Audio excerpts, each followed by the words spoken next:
Hello friends, कैसे हैं आप लोग।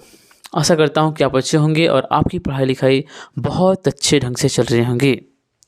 आज हम अगले क्वेश्चन की बात करेंगे। क्वेश्चन को बात करने से पहले आपसे रिक्वेस्ट है कि आप यदि मेरे चैनल को सब्सक्राइब नहीं किए हैं तो प्लीज़ सब्सक्राइब करके बेल आइकन को प्रेस कर दें और अपने दोस्तों में शेयर करें। वीडियो अच्छा लगे तो लाइक ज़रूर करें, ठीक है।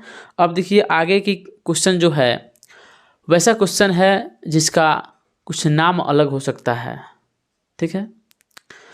तो अलग नाम पे भी क्वेश्चन को पूछ लिया जाता है। जैसे आपको बोर्ड पे दिख रहा है क्वेश्चन, पहले इसको सेव कर लें। आश्रित समीकरण के युग्म का क्या हल होगा। आश्रित बताए थे ना, क्या संपाती वाला बात बताए थे। संपाती होगा यानी a1/a2 बराबर है b1/b2 बराबर है c1/c2। इसी का नाम है आश्रित समीकरण। इसका अनेकों हल होता है और संपाती भी होती है, रेखाएं, ठीक है ना। तो आश्रित पूछ लें तो आप घबराइएगा मत, आप समझिएगा कौन वाला है। a1/a2 बराबर b1/b2 बराबर c1/c2 वाला फॉर्मूला का ही है, ठीक ना। इसका क्या होता है, अद्वितीय हल होता है कि दो हल होता है कि अनगिनत हल होता है। तो अनगिनत हल होता है, आप इसको याद रखिएगा, ठीक है। ये क्वेश्चन बहुत इंपॉर्टेंट है, आश्रित समीकरण वाला।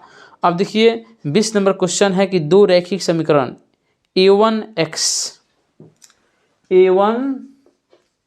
Plus b1y plus c1 is equal to 0, a2x plus b2y plus c2 is equal to 0, जहाँ पे दिया गया है a1/a2 बराबर है b1/b2 बराबर नहीं है c1/c2 है। तो आलेख होगा, आलेख क्या होगा बताइए। विरोधी होगा, अविरोधी होगा, समानांतर होगा, इनमें से कोई नहीं होगा। बताए हैं ना, जब ये कंडीशन लास्ट में आ जाए तो रेखाएं समानांतर होती है, और जब समानांतर हो गई तो एक दूसरे को कहीं टच ही नहीं किया। जब टच नहीं किया तो बताइए इसका कोई हल होगा। इसका कोई हल नहीं होगा, यानी आपका ऑप्शन नंबर क्या हो जाएगा।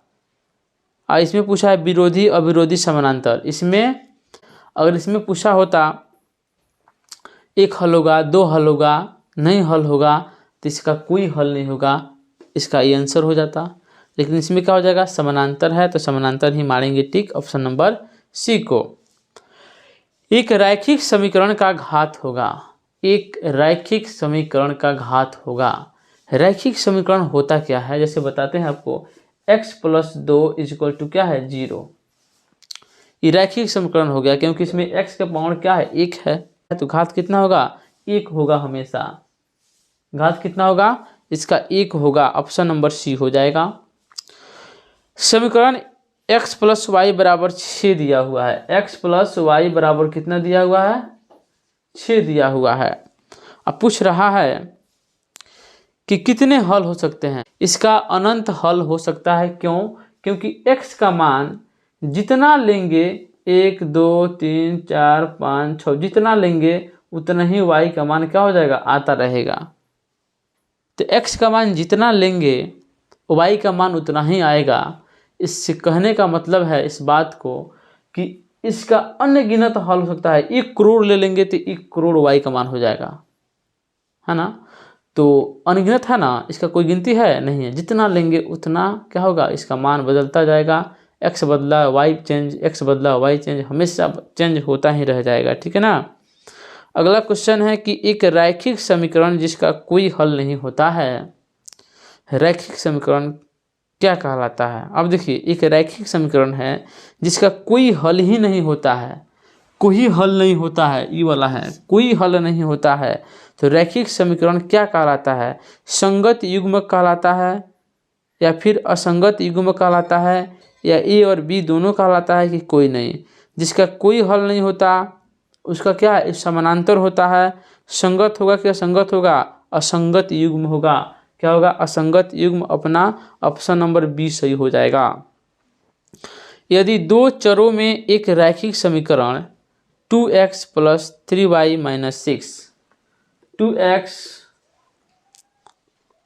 प्लस में 3y माइनस में 6 है, 6 है, इक्वल टू 0 है। तो x अक्षों तथा y अक्षों को ये कहाँ काटते हैं? अभी x अक्ष को और y अक्ष को कहाँ काटेंगे? तो इसको बनाने के लिए सबसे अच्छा तरीका है, यहाँ देखिए ऑप्शन नंबर ए में देखिए 3 दिया हुआ है। तो अगर मान लीजिए इस समीकरण को हम ऐसे लिख सकते हैं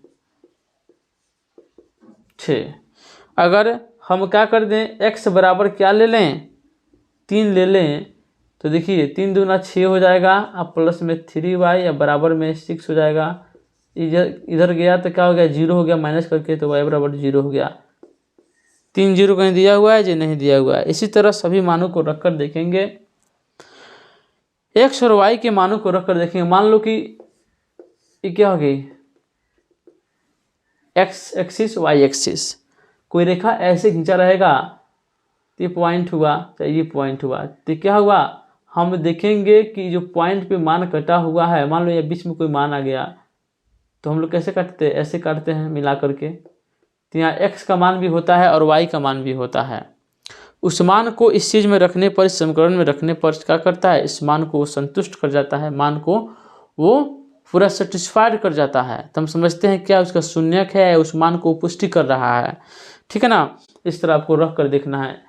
ठीक है ना, जैसे आप क्या करते हैं, ग्राफ बनाते हैं ना, तो ग्राफ में एक मान रखते हैं x का, y का मान निकलता है, वैसे ही रख के देखना है। यहाँ पे x का मान 3 रखना है, फिर 2 रखना है, फिर -3 रख कर देखना है कि कहाँ पे कट रहा है। अगर नहीं मिले तो ऑप्शन हमारा क्या हो जाएगा, ऑप्शन नंबर डी हमारा सही हो जाएगा। ठीक है, अगला क्वेश्चन है कि युग्म समीकरणों 2x + y बराबर 6 है। क्या है, 2x + y बराबर कितना है, 6 दिया हुआ है, और 4x - 2y बराबर कितना दिया हुआ है, 4 दिया हुआ है। कह रहा है का कोई हल नहीं है। हल है कि नहीं, पहले क्या करेंगे, a1/a2 बराबर b1/b2 बराबर में c1/c2 काट दीजिए।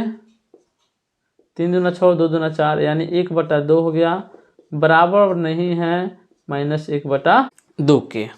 तो यही बराबर नहीं है, तो हम क्या बताए थे, a1/a2 बराबर में b1/b2 नहीं हो तो क्या होंगी, इसका एक हल होगा। आज जो रेखाएं हैं एक दूसरे को प्रतिच्छेद करेंगी एक बिंदु पे। ठीक है, तो इसमें क्या पूछ रहा है कि कोई हल नहीं है, 2 हल है, अद्वितीय हल हो जाएगा, यानी ऑप्शन नंबर सी हो जाएगा, क्योंकि इसका एक हल कहिए या अद्वितीय हल कहिए, बात दोनों क्या है, बराबर है। ठीक है, देखिए आज हम इतना ही क्वेश्चन को लिया पाए हैं। ठीक है, और हम भूल गए हैं कि और क्वेश्चन भी लेना है। ठीक है, तो इसको हम कल इसके बाद से देखेंगे।